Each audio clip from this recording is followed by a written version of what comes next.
BJP జెండాలు పట్టుకొని ఇందిరాభవన్ లోపలికంతా చొరబడి డిస్ట్రాయ్ చేశారు.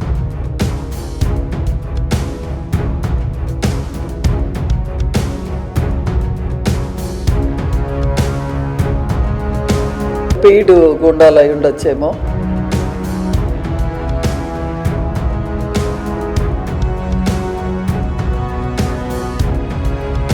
నేను గేట్ బతి వాళ్ళు తోసుకుని లోపలికి వచ్చి ఆ రాళ్లతో గుడ్లతో అద్దాలు పగలు కొట్టేసి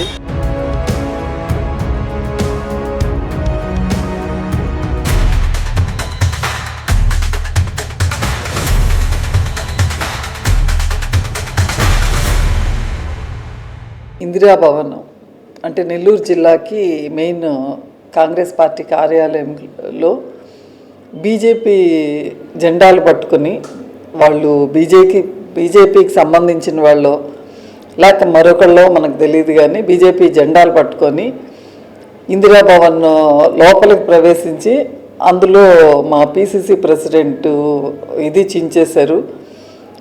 ఎగ్స్ తోటి గ్లాసెస్ని పగలగొట్టారు. సో ఇందిరాభవన్ లోపలికంతా చొరబడి డిస్ట్రాయ్ చేశారు.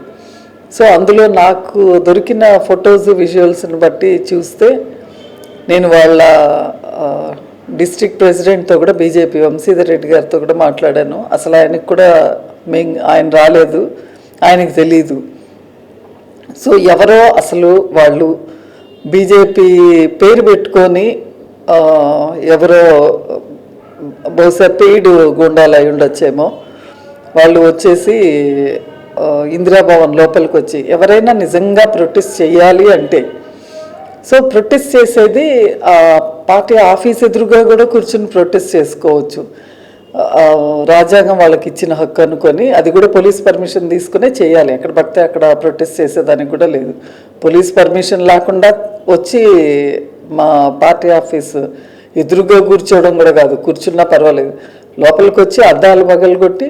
సో ఈ కాన్స్టిట్యూషనల్ రైట్స్ ఏంటంటే ఎవరికి వాళ్ళకి వాళ్ళ ప్రొటెస్ట్ తెలపాలన్నా కూడా దానికి ఒక పద్ధతి ఉంది, ఆ లెక్కనే తెలపాలి.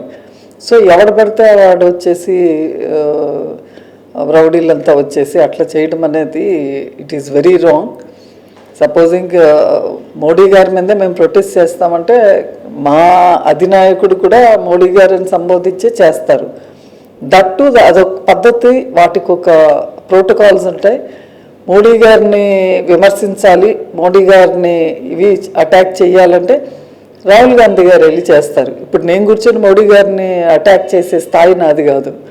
రాహుల్ గాంధీ గారికి ఆయన ప్రోటోకాల్ వైజ్ ఆయన చేస్తారు. ఇక్కడ డిస్ట్రిక్ట్లో ఒక కార్యక్రమం జరుగుతుంటే బీజేపీ వాళ్ళదైనా సరే వాళ్ళ కార్యక్రమం జరుగుతుంటే వాళ్ళ డిస్ట్రిక్ట్ ప్రెసిడెంట్ వాళ్ళ ఉండేవాళ్ళు వాళ్ళు ఎవరన్నా ఉండాలి, కానీ అసలు ఏ సంబంధం లేకోకుండా ఎవరు ముక్కు మొహం తెలియని వాళ్ళు వచ్చేసి ఇవన్నీ చేశారు. So police complaint Congress party తరపు నుంచి ఇవ్వడం జరిగింది. 1 టౌన్ పోలీస్ స్టేషన్లో కంప్లైంట్ ఇస్తే వాళ్ళు యాక్షన్ తీసుకుంటామని చెప్పారు.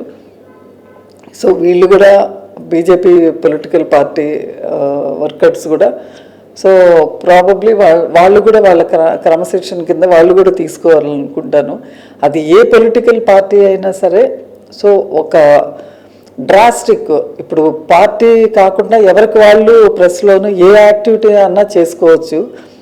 బట్ పార్టీ హైకమాండ్ ఆదేశాలు అది లోకల్ కావచ్చు, ఇంకోటి కావచ్చు, లేకుండా ఎట్లా పడితే ఎవరికి పడితే వాళ్ళు చేసుకునే దానికి వీలుండదు. కాబట్టి మా పార్టీ వాళ్ళు కానీ ఇంకొక పార్టీ వాళ్ళైనా బీజేపీ జెండాలు పట్టుకొని వచ్చారు కాబట్టి వాళ్ళని ఐడెంటిఫై చేసి వాళ్ళు ఎవరు అనేది ఐడెంటిఫై చేసి ఖచ్చితంగా వాళ్ళని శిక్షించాలి అని చెప్పి నేను పోలీస్ వాళ్ళకి వినతి పత్రం సమర్పించాము.